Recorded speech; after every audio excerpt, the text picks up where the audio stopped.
Las 5 emociones que todo ser humano tiene en su interior, en su psiquismo, que trae consigo, son amor, alegría, tristeza, miedo y enojo. Estas 5 emociones son cruciales porque además tienen una función en la vida. Cada una de ellas tiene una función diferente. Así, el amor me permite saber con quién yo quiero estar o qué actividad yo quiero llevar a cabo. La alegría me permite saber qué es aquello que quiero y también a veces qué actividad es la que yo quiero realizar. La tristeza me permite elaborar los duelos referidos a las pérdidas que uno va experimentando en la vida. Es decir, la tristeza tiene mucho que ver con lo que hablamos antes, con el dolor que la vida trae consigo. El miedo me permite saber cuándo estoy en una situación en donde los recursos que yo tengo son menores que las exigencias de la situación misma. Y finalmente el enojo me permite, es una energía, es una emoción que me permite saber qué es lo que yo no quiero y sobre todo cuando hay alguien que ha traspuesto un límite y que ha dado un paso más allá del que a mí me gustaría y del que es bueno para mí. Estas 5 emociones, como digo, son emociones básicas, son emociones que todos tenemos y son emociones constitutivas del sujeto.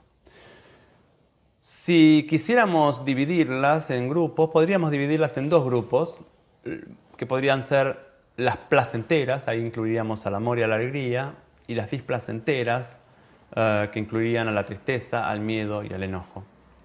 Y como ustedes verán, esta clasificación no incluye las palabras positivas y negativas. Es decir, no llamamos positivas al miedo, a la alegría y al amor y negativas a la tristeza, al miedo y el enojo, sino que las llamamos placenteras y displacenteras. ¿Por qué? Porque me gusta en general sentir amor y alegría y no me gusta en general sentir tristeza, miedo y enojo, pero todas son positivas. Es decir, todas son fundamentales para mi poder vivir y para mi organización adulta. Cuando decimos que un niño no es un niño o una niña, no es mirado de una manera profunda, no es mirado en profundidad en su emoción, decimos que los padres, o por lo menos uno de ellos, no puede respetar alguna o algunas de estas 5 emociones que hemos mencionado. Es decir, el no ser mirado en profundidad en una emoción implica que cuando esta emoción se da en el nene, el padre no la puede respetar. Y acá tenemos otro término que siempre es complejo y que es necesario definir.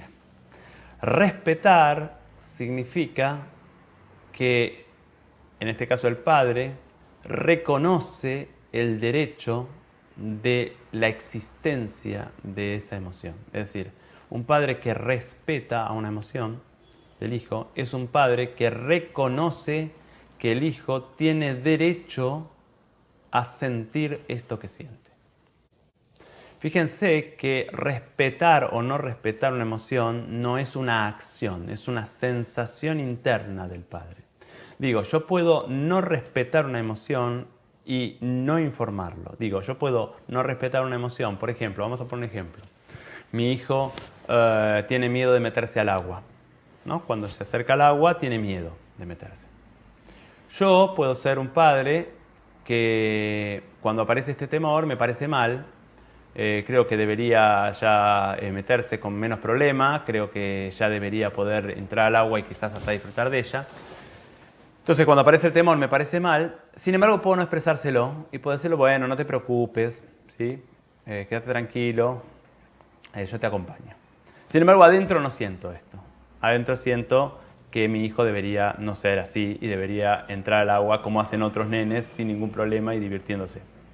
O bien puedo ser un padre que cuando aparece el temor de mi hijo y yo no lo respeto, expreso esto. Y le digo, no seas maricón, entra, mira, no ves que todos los nenes entran, ¿por qué no entras vos? En los 2 casos, digamos, hay padres diferentes en la acción. Uno expresa el no respeto, el otro no expresa el no respeto. Sin embargo, como decimos siempre, los nenes son esponjas de emociones. O sea, los nenes perciben lo que es, no lo que yo digo o lo que yo muestro. Los nenes perciben más profundo de lo que yo muestro. Incluso a veces perciben aquello que ni yo mismo sé que estoy mostrando o que no estoy mostrando. Perciben lo que yo ni siquiera me enteré de todo que estoy sintiendo. Por eso, cuando el padre no respeta la emoción, no reconoce el derecho de que esta emoción esté ahí, es que decimos que no mira en profundidad esta emoción. Los invito, por supuesto, a observarse en la infancia. Los invito a mirarse en las escenas infantiles. Y de estas 5 emociones que hemos nombrado, las 2, digamos, más placenteras, amor, alegría, las 3 más displacenteras, tristeza, miedo y enojo, de estas 5 emociones, digo, los invito a pensar cuál era la que estaba menos bien vista en mi casa. Por mi padre, por mi madre. ¿Cuál era aquella emoción que yo sentía que si la expresaba no iba a estar bien vista? ¿Cómo reaccionaban mis padres cuando yo me enojaba, cuando yo tenía miedo, cuando yo me entristecía? O incluso más, quizás a veces cuando yo expresaba amor, quizás amor por ellos, o cuando yo expresaba alegría. ¿Cómo reaccionaban?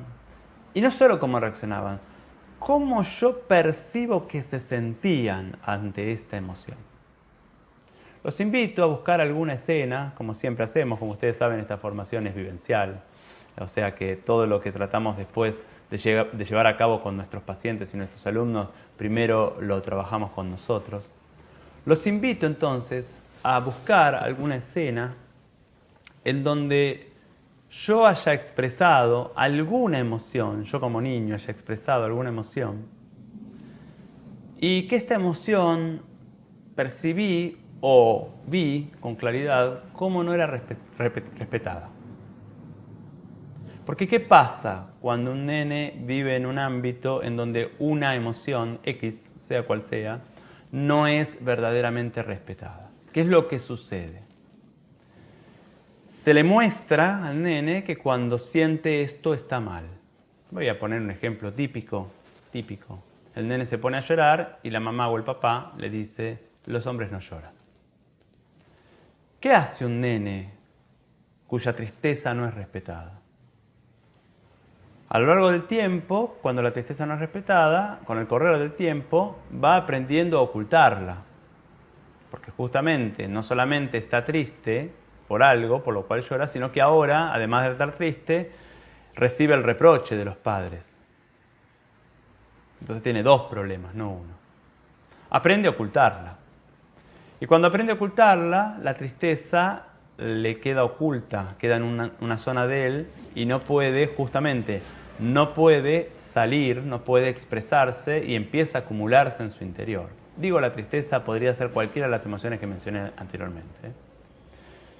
Entonces, cuando un nene no es respetado en su emoción y aprende a ocultar esta emoción, a ocultarla a los demás y muchas veces a ocultársela a sí mismo, después de un tiempo, si la prohibición es muy grande.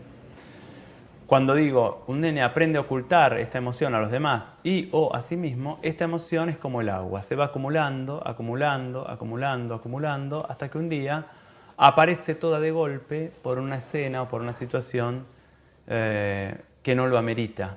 Y sí, no lo amerita, pero resulta que en esa situación descargo toda la emoción que durante mucho tiempo no he podido expresar. Pasa mucho con la tristeza, pasa mucho con el enojo, pasa también con el miedo y uno diría, quizás en menor medida pasa con el amor y con la alegría, pero pasa también.